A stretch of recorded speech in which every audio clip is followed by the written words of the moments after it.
नमस्कार, जय जोहार। संगवारी हो जब दीवानगी सर चढ़ के बोलते ना तो वो आओ देखे न ताओ देखे अपन दीवानियत ला पाए बर कुछ भी कर गुजर जाते। तो इसने घटना एक नंबर रायपुर स्टेडियम में नजर इसे। जी हाँ संगवारी हो, जब मैच के टिकट नहीं मिली या नहीं खरीद पैसु मन हा तब अपन फेवरेट विराट कोहली और रोहित शर्मा देखे बर देखो आदमी मन कहाँ कहाँ कैसे कैसे उदिम लगा लगा के चढ़त। देखा तो संगवारी हो, जेकर ती टिकट ते मन घाम में तापत है और लाइन में लगे है, और जेकर ती टिकट नहीं ते मन देखो कैसे एक्शन हीरो बन के भाई कूदत फांदत है।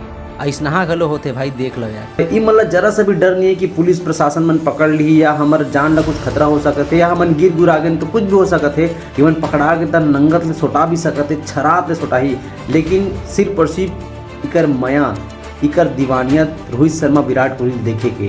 तो देखो संगवारी वो दीवानियत और मया प्रीत और जितना भी आप मन के जो इश्क मोहब्बत है एक लिमिट तरीका से रहे तो ठीक है। तो मोर मानना ये है भाई कि ऐसा नहीं करना चाहिए। और ये मतलब देखा तो यार कुछ भी कर गुजरत है, जान की कर मन के बहुत ज़्यादा खतरा है। पुलिस पकड़ ली नंगत ले सोटती सी मन ला कुछ नहीं देखिस भाई, बस करना है मतलब करना है। तो संगवारी वो ऐसने एक से खबर पाए बर और सुने बर जाने बर आप मतलब मिली हमन ला फॉलो करो। जय जोहार।